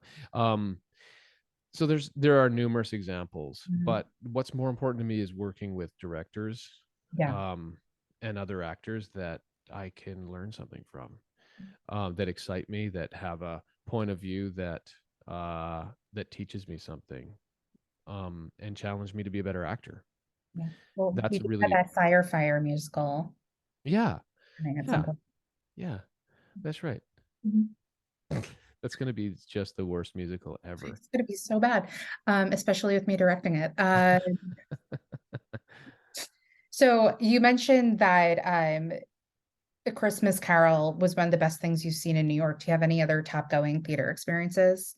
I mean, aside from Yeah. Ugly Crying at You Once. know, Sean Allen Krill and I were talking about it last night. Yeah, for sure once was the, like, the Everest of my, New York, theater going experiences. And up And again, there, like, just how effing lucky are you that you got to be in that show? You I know? mean, I just didn't want to break it. It was like three Yeah. months of me holding my breath, trying not to break the show till Yeah. I started breathing again. Um, and up there with that. I would say one of the best production musicals ever made was Matilda. It was Did you see the amazing. movie? The I movie? didn't see the movie. Oh, you didn't see it on Netflix? Oh, it's really good. Is it good? Oh, I'm glad to hear that. My I mean, friend they very cut much some enjoyed it. stuff out and they changed the ensemble, but it's still just as I like watched it two or three times. It's incredible. Mm. I loved and I think I saw the original cast do that because I remember Gabe was still doing it. Um, Amazing. And for some reason, I've seen the show three times. I saw it once here and twice in Toronto where my friend was playing Trunchbull. So I went and saw him do it a couple of times because he was so amazing. Dan Shamroy, who's one of Canada's best theater actor comedians. He's amazing. Um, and every time I just was so deeply moved. There's something about the child in it that I find really, and the kids in it were always so fierce. There was just something so powerful about that to me. Um, just a smart musical. Um, Curious Incident of the Dog in the Nighttime was jaw-droppingly good, and Hoggett's work on that was I couldn't believe what I was seeing. It was amazing. Did you Um, stay for the very end when he comes back out and does a math problem? I don't remember. I was in the back row, so I might have. I don't know if Keely and I left before. I don't remember. It's okay. Was half the audience gone by then? I think so. It was kind of like an end credit scene, Oh, like I love that. I don't know yeah, that I saw that. Okay. yeah. I only like it just came to me, and I would when Okay. I sold tickets to that show, I would tell people wait until like after a curtain call because he comes back out and does a thing. And I think Okay. like if you had like a certain type of numbered seat, you get a free button. Oh, I didn't get a free button. I I think I did have not get the free someone. I button. think I have one somewhere. Not that I would give it to you No, because that's you keep it. I'm not a I would I don't keep swag, so I'm the worst person to give like a tchotchke to. so you don't have like any merch from your old shows. No, not really. No Zhivago sweatshirt hiding somewhere. No. I had, you know what? One thing that I've used a lot is my Escape to Margaritaville backpack that was given to us by our writers for opening night. So many people didn't claim theirs that I took three and I wore out one, Good for and you. they're amazing backpacks. Now, question, do you get free margaritas at the Escape to Margaritaville Hotel in Times Square because you were in? Oh, you know what? I'm gonna text Jimmy Buffett and say, "Do I get free margaritas here?" Yeah, Ah, that's a good I idea. What a what a great angle. Um, I'm what just full of great was it ideas. all for, Jimmy? I I need just free want a free margaritas. margarita at Margaritaville Hotel. Yeah. Excuse me. Um, So like any other shows? I'm trying to think what some of my other impressions were. My first show on Broadway was Fosse, and I loved it. That was when I it was came to New York for the first time. I also saw the Fantastics that year, Mhm. which I'm glad I saw. Those are the ones that are sticking out in this moment, and I'm going to think about five after we talk. But those three were extraordinary. Um, You know what? You can let me know. And then I'll mhm. just like when I post about when the podcast is, I'll be like, update. These are other shows that he has Yeah. produced. What do you think the most beautiful theater in New York is? My favorite theater is the Vivian Beaumont at Lincoln Center. Oh, yeah, okay. Oh, okay. I wouldn't have even thought of that. Of course, it's beautiful. Yeah. I will say though, I personally think there's really no bad seat in that theater. Sound wise, that's a little different story. And I thought that when I saw My Fair Lady, boy, was I wrong because the part of the stage comes out into Hmm. the audience to where I was sitting like, well, this is partial view. And I'm seeing Camelot in a few weeks. So I don't think it'll be that, but I'm excited for it. I mean, my dream, honestly, is to have Bart Scher direct a production of Ragtime at the Belmont. Okay. All right. Yeah, think about that. It's good, right? Okay. Yeah, Well, but another great director who I'd love to work with for sure. well, if my dream does come to fruition of him doing Ragtime, maybe you can play father. You know, now that I'm like the old guy in the company. Um, So I think what do you think is the most beautiful theater? ours is really beautiful. I think the Jacobs is beautiful. I think the Belasco is. Yeah. Stunning. There's if I'm thinking of the right, yeah, that is the Belasco. That's where Hedwig played, right? The Mhm. revival. Yeah, that theater is every time I go in it, I think Yeah. it's just jaw-droppingly beautiful. I'm not going to lie to you. I don't really walk into theaters being like, this is beautiful. I just walk in excited that I'm seeing a show. Uh huh. But maybe next time I see a show, I'll just get a better look at the theater. You just walk in like really quickly, direct, and think to yourself, "Show me what you got.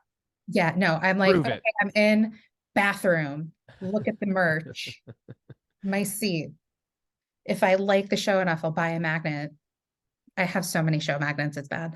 Um, Oh, so you liked Zhivago then? I You bought the magnet. I got the magnet well after it closed because I was like, I should buy a magnet. And then I didn't. And then I never saw it again. And then I was like, I was obsessive over like needing a magnet from Uh huh. Javac. Uh huh. So I thought Like you one were does. pregnant. No comment. There was a lot of fire. There was a lot of fire. I remember one of the actors kind of like walking across the stage with like half of his head missing, Mm-hmm. Sounds during right. the Sounds war. right. Did we Uh, still have the fake teeth in the show when you saw it? I don't remember. There were we I know I some was of the up close, but I don't some of know the like actors how had close I fake teeth. was. Yeah. Yeah, and they had to cut them because no one could talk with them in. They Would were amazing. They were like anybody they see them would from have the been able, audience? you could use them on a film set for sure. Yeah. Well, that's interesting too, because, sometimes actors do things for themselves, for the characters that audience members won't see. So I don't necessarily know if like having fake teeth, anybody would really notice. Like I Probably worked, not, not unless you're close. yeah, I worked merch at Clybourne Park when it was on Broadway, and one of the actors had this Japanese symbol tattoo. And I Hmm. asked him about it, and he's like, "Oh no, it's fake. I just figured this character would have a Japanese symbol tattoo." Oh, okay. That was Yeah. also a great production. I remember being supremely embarrassed in the audience. I was the only one who laughed at that joke that Oh, remember about the joke? yes. And I've got a really I've got a Canadian sense of humor, and it was like clearly like you don't have to be a racist, hateful person to laugh at the joke, right? Yeah. But nobody else in the theater laughed, and I guffawed and immediately was like Yeah. highly embarrassed. It I'm was sure the horrible. cast was like, "Oh, we got to laugh finally." No, but it was. I worked that show a lot. Yeah, Pam McKinnon. Like I met her a couple of times. Like, yeah, it was great production, and that's how. Yes. Like speaking of theaters, I don't know, like beautiful wise, but one of like the best front of house staff I've ever worked with is at the Walter Kerr Theater. Oh, really? Yeah, Very fantastic cool. front of house staff, just like super nice and Well, I think we should have a house manager war because I believe Heidi in our theater is the best house manager I've she's ever seen. She's She is amazing. pretty great. And I say that because I have a friend who made their Broadway debut in Almost Famous. Hmm. And I saw them in the show 3 times, not purposely, but I also Almost Famous is one of my favorite movies. So I saw it Hmm. previews after it opened, and they went on as Jeff Beebe. Uh, Hmm. and it was their principal debut. So I had to see them in that. So he's like, talk to Heidi. She's great. She's gonna like hook you up with a really good seat. So she's pretty great. The one time I interacted with her. Yeah. My friend She's was saying how she great she remembered is. I went back to see The Ferryman years after, and I don't know, I was up in the nosebleeds. That was basically where you were for parade. Yeah, And I don't know if she saw, because I bought my ticket. There was no, wasn't given a comp. yeah, I just, but she found me in my seat and gave me a free drink tickets and said to me, "Welcome back to your theatrical home, Mr. Nolan." I was like, I was so touched by that. It was slightly embarrassing too because I don't like people paying attention to me when I'm not working, but I was really moved by it that she remembered me, that she found me somehow in the theater. She must have just seen my name on a credit card list or something. I don't know, but I should ask her how she knew I was there. yeah. Did you like Um, the ferryman? I did. I will I will say that it was I I get really sore sitting in seats when I can't man spread. So I need to remember to take a piece of rope to tie my legs together so I don't have to use those muscles that squeeze our legs together, the adductors. Um, because I don't know if it's the Jacobs specifically, but I just find seats in the theaters can be confining. And I'm not a huge man, but I'm not small. So I have You're a wide tall stature. shoulders. Yeah. I what? What did you say? You're a tall statured man. I'm 6 feet tall. I've got wide shoulders, and I've clearly got loose hips because I like to man spread. And when I can't do that, I find it really I start to get really really sore and achy. So Well, I would that's just what I remember. But say, as yes, great play. somebody who has sat next to people who like to man spread, yeah, that's not fun. When I saw Funny Girl, I made sure I was at my seat at intermission before the guy next to me who was man spreading so I could claim my space Hmm. before they came back. But Good for you. the ferryman, thank you. The ferryman is one of my top going experiences. So that's why I saw the show twice. And the second time I saw it, I got a better seat. And it still like shocked me what happened at the end, even though I knew what happened. Yeah, Martin McDonough. I mean, did you watch the his It's latest actually, film? it wasn't Martin McDonough who wrote it. It wasn't. That was Chaz Butter. Really? Why have I got Martin McDonough in my imagination as the If it writing was for Martin that? McDonough, I feel like it would be more gory or just does not make sense because I saw Well, Behanding in Spokane and I'm like, I don't know what's happening. People are just screaming and Christopher Walken is on stage. um, I'm just But no, I did not see his latest film, but I hear it's it's incredible. really great. Yeah. Um, and now that I know you don't edit your thing, then I'm just gonna be called out. I'm just looking for the Jez Butterworth. Yeah, Yeah. It's listen, how many before we yeah. started, I kept getting people's names wrong about that movie You strike. know It's what? I'm sorry, Jez. Jez, I'm fine. sorry. Yeah. If you ever trying to cast me in a movie or one of your plays, now I know. I personally Lesson think The learned. Ferryman should be a movie. And I Definitely. with the success of House of Dragons, it would make sense that Patty, I can't think of his last name, see, there we go, who originated the role in The Ferryman would play that part in the movie. But Mm. I think Michael Fassbender should do it. Oh man, he could do anything. Yeah. I also pride myself on being really good at casting. So that's why Father in Ragtime, Michael Fassbender. Okay. So if you were okay, so Okay. like the ragtime thing, are there other shows that you would like to see come to New York with your dream director and cast? No, because that's Ragtime is like the only thing I will say like John Gallagher Jr. in The Shape of Things would be really good to me. Um, I mean, yeah, I haven't really thought of anything else. I mean, when I started the podcast, I used to play this game with people, like cast it or cast me, and we would pick like a name or a show out of the hat where you would have to cast either the show or a person. So it'd be like Paul Alexander Nolan, what would you cast him in? Okay. And what's your answer? For you? Yeah. Where am I going?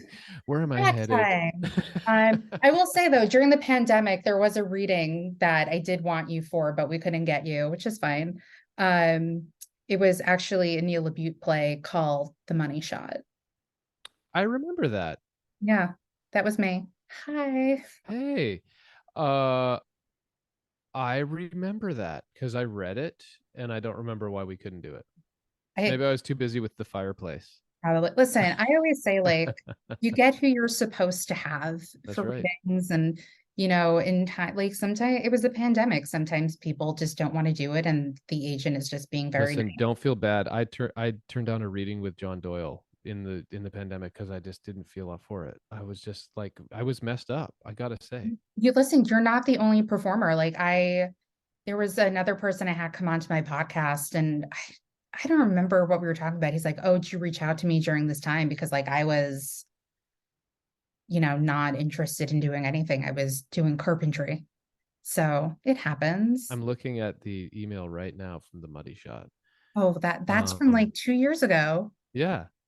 It was from, I'll tell you the exact date, 7/6/21. Yeah, Oh, look July at that. 6th, 1920. Yeah, so that's actually why, because when you offered me that, Working on a door. I was on the road to British Columbia Oh, wow. to be a firefighter. Could have done a reading with Um, Jen Colella and Lauren Zachrin and Amy Spanger. Well, I know, right? I mean, the It's fine. reading series. Okay, I'm getting all of it. And I was even called Mr. Nolan in this. Mhm, Hilarious. But I do remember reading this. mhm. Very cool. Well, thank you for the offer for work. Please come back another time. Sure. I mean, it was not paid, but you're welcome. Yeah, story of actors' lives. We have to, figure out what we can do for no money and what we can't. Yeah. I will say Andrew Kober mentioned something on his Instagram the other day about like auditioning is kind of like dating, where you go on a first date with somebody and you think it goes well, and then you kind of keep dating and then it doesn't work out, and then they end up dating somebody else and it's that relationship works out. So, Well, if only it were. I disagree because okay. the audition isn't going to end up in a sexual encounter. And also, you don't have to research for days and learn a whole bunch of things. You just get to show up. It's more like an interview, actually. Well, I don't know. I mean, there are people out there who have Google search dates before. Okay. Yeah. Okay. Or Do like, they have to memorize pages and pages of facts about the other? I think you're reading a little too much into this, but maybe. Perhaps, perhaps, Yeah. perhaps. So let's move on to the Inside the Actor Studio questions that you don't know. Have Hmm. you ever heard of Inside the Yeah. Actor Yeah. Oh, Studio? yes. Okay, Oh, yes. cool. Yes. Okay. What is your favorite word? Oh my God. My favorite word. Mhm. Do you have to answer this like as spontaneously as possible? No, Spontaneous is not my favorite word. It's easier to answer your least favorite word. that's actually the next question, but we're not Okay. there yet. My favorite word, juicy. I don't know. I don't know. I just wanted to say it into the mic. Juicy. That's your favorite word to say into a microphone. Juicy. Yeah, I don't know. I don't think I have a favorite word. I'd have to ask my wife what words I use the most. Um, Well, just because you use a word the most doesn't mean it's your favorite. True. Some words do feel good in the imagination and in the mouth. I Mhm. can't think of it right now. That's the Just worst. add it to the list of things that you'll have to tell me, and I'll update like the Instagram post. Yes. Like Yes. he also mentioned his favorite word is this. That, yeah, I can't. You know Let's what? go with juicy. Let me change it up a little bit. Let me add some like incorporate some Allison into this questionnaire. Do you have like a favorite song lyric or word that you ever got to say in a performance? Um, I don't think that I have anything that strikes me as a favorite word in a performance. I love working with dialect, so Mhm. because I just find it's a really helpful tool to put me in another imagination. You've done that a Um, couple of times too. yeah, I often work in dialect, and in fact, I guess I'm working always in dialect because I'm always trying to not sound Canadian. Um, but I do a lot of Southern, I do a lot of British. Mhm. Um, and the Irish was fun. In that show, like, it was full of great lines, but I always liked the line where we all have accents Yeah. because We're human people of the accent. world. Yeah. Yeah. Yeah. We all have accents. I'm trying to remember, did you have an accent in Zhivago? No, but I do remember kind of doing some sort of heightened, almost classical thing in my imagination. It made sense that the student was um of the I know mindset, exactly like what to you're talking elevate. about. I don't know, this kind of fakey fake, Yeah. like yeah, there was some sort of weird. I look back and I go, what was I doing? I don't know, but nobody told me not to. Yeah. It was a fairly refined, choosing words specifically, that sort of, um I don't know, even you hear it in some classical actors Mhm. everyday speech, like they've used such eloquence for so long that it becomes part of who they are, and I think that's kind of what I was doing. Yeah. um but yeah, I but know thank you exactly for what you're talking pointing out some of my bad choices that I should probably take a good hard look at next time when about. I Oh, do the revival of Zhivago. I yeah. won't do that. I'll buy another magnet actually at the theater. Hopefully, it won't be on a rake stage this time. Ooh, that thing hurt. That was Yeah. hard. Pirouettes on a rake stage. Listen, look at the cast of Mamma Mia for how many years, you know? I know. I Mhm. did been there, done that. But this the Zhivago rake was the highest rake they allow. It was an inch per foot, Wow. I think, or Yeah. 3 inches per foot or something. It was really high. Yeah. The I back did. of the stage, I could just see over the back of the stage. Oh, So wow. the back of the stage was 6 feet high. Yeah. And I remember not giving it, well, the show closed, but there was a funeral at the end. So I can only imagine like what that was like with the opening. Hmm. Wasn't the ending different from the book? I don't remember. Don't I didn't remember read the either. book, but I just Wikipedia'd it to be like, okay. What is your least favorite word? Fluff. I don't know why. I don't like that word. Well, Fluff. then, clearly you don't even eat fluff, the marshmallow spread. No, didn't even know there was one. Oh, welcome to America. What turns you on? Humor, um, optimism, positivity.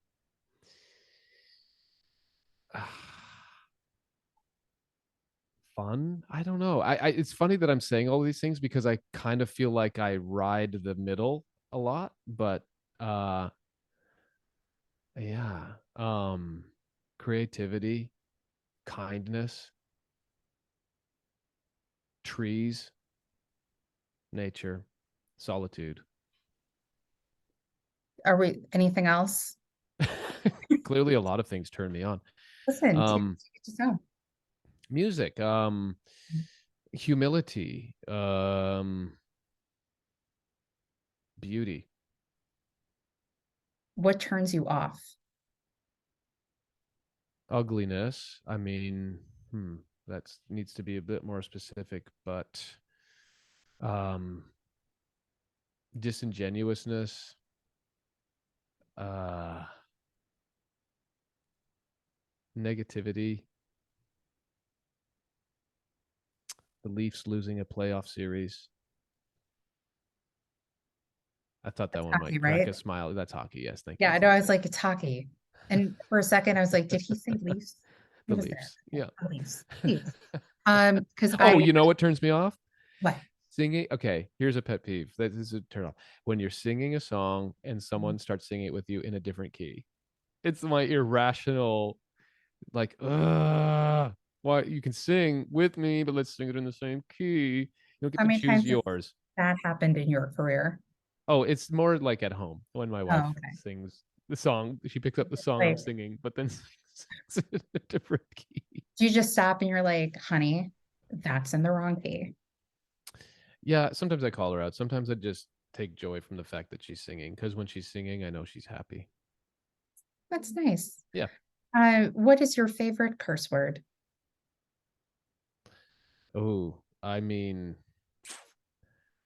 the best one isn't a one I will say to a woman that I know because it's a Excuse great me. and Yeah. it's best with a north or east London dialect, because you'd hear it a lot in a Guy Ritchie film.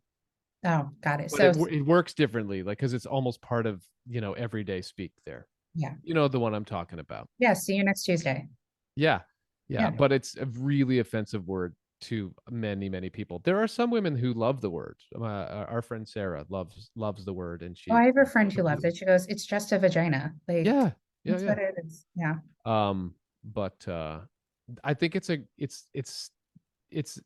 for lack of a better word, it's a delicious word. It's one of those words that is just like, especially with a dialect, though. Not with my Is Canadian that like how you get Saskatchewan. into it when you're like getting into a British dialect? You just say that word to like ease you into No, I it? mean, like if I was doing it, I would. I don't think I need that word for this one, but you know, but it would be fun to say if I Yeah. was using this right now. But then there's the upper class British. I don't think it would sound quite as good with like Jim in Slave Play when he was in his natural dialect, which was Yeah. much more upper classy. And I don't know what I would use You for can that. say the word. You don't have to not say it. In case mom listens, I don't need my mom to hear it. We all know what I'm talking about, but thank you for permission. You Um, are welcome. Okay, I was just gonna I like half expected you to do it in an accent. What sound or noise do you love? I love this. I love my wife's laugh. It's my favorite. What's Yeah, No, babies I don't know if laughing. you were gonna. Babies laughing. Um, I love the sound of wind in the forest where, when there's no, you can't hear any of, the world around you, just the sounds of the forest, rushing rivers. I love anything I like to be in the middle of nowhere, away from civilization a lot. I feel like That's, that's the Canadian part of you. I don't know. I don't know if my Canadian friends would agree. But I like it.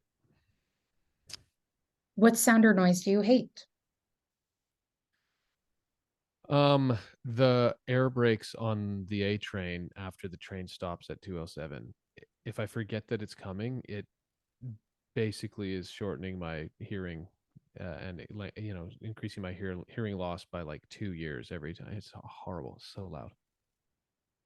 What profession other than yours would you like to attempt? Which I think we know the answer to this already, but it's a Fi- part of the Q&A. yeah, firefighting. I Yeah. think it would be a vastly interesting career. Again, Army school. It's going to be horrible. Hold on. What profession would you not like to do? Uh, Anything at a desk. I don't. I can be intellectual, but I need to work with my body. And finally, if heaven exists, what would you like to hear God say when you arrive at the pearly gates? um. Huh. What would he say? What would I like to hear him say? I wanted to think of that line from Babe. Yeah, that'll do. That'll That'll do. do, Peg. That'll That'll do. do, Paul. That'll do. There you go. In an accent. That'll do. He's Scottish. Oh, That'll he's do. Scottish. No, I Yeah. guess And then he'll if that say, sounds like see you Scottish. next Tuesday, right behind this Well, door. that's what I was going to say. Like, what you doing here so early, you cunt? Ah, you said it. Sorry, Mom. I gave you what you were asking for. Oh, thank you. I appreciate it. So one of my final questions is why do you think theater is important? Uh, do you know, it's important for a different reason than television. And I don't know the answer to this, so I'm just winging it. But I think theater does do something different to people than our TVs do, because we have a lot of access to some very, very sophisticated storytelling on a television now. I, and but theater, being in a space with real people doing things in real time, is magic. It can be magic, and um there's just no explanation for it. You can't videotape that performance and have it be the same thing. um our best example is Hamilton. It was a really, really, really well made film version of the what we see on stage, but you can't feel the vibration the same way. It's a different medium. And but like, from a philosophical standpoint, I think theater is church for many of us, that we learn things about our humanity by going. And the reason I tried to differentiate it from TV is because there's a reason we haven't just eliminated theaters from um, our experiences. I think it's a shared experience that we don't get in front of a television. So I don't really know the answer, but for me, I learned so much more about other people and myself by doing theater, and I think I share that when I also go and see great theater. Yeah. Well, And it doesn't always have to be serious too. You can laugh. You laugh with other people. mhm. It's meant to distract us sometimes from our lives, and that's okay. We need a break. Life's hard. Yep, it is. It is. Well, is there anything else you'd like to add, ask, say, do, accent. Oh, I think we did it. I did all my bad versions of those accents, so I've offended I think they were good. lots of folks, So you I'll got me work to on do it. my Canadian impression, so that That's true. not many Fair is people fair. get to hear that come out of me. So you're welcome, I guess. Yeah, fair is fair. Yeah. Well, thank you so much for coming on. You can stay on after I'm done recording. And thank you for those listening. Don't forget to catch Paul in the revival of Parade. Cast album is out now. And thank you again so much for coming on. Thank you for having me. And this is where we would cue the applause. Oh, yeah. Can you hear that? Woo, yeah. You're amazing. Oh, I Yeah. meant for you, but Oh, yes, I'll thank take you. it. I'll take it. Okay, I'll take a bow. Thank you. Well, you have a show tonight, so you'll get plenty of applause, standing ovations, people throwing things on the stage because they're so excited. Throw a shoe on the At stage. me specifically. Just at you. I don't Yeah, know if the shoe is because you were so great or because they don't like your character. probably the second. I go either way, you know. Earl, thank you so much. Let me just, ooh, hold on.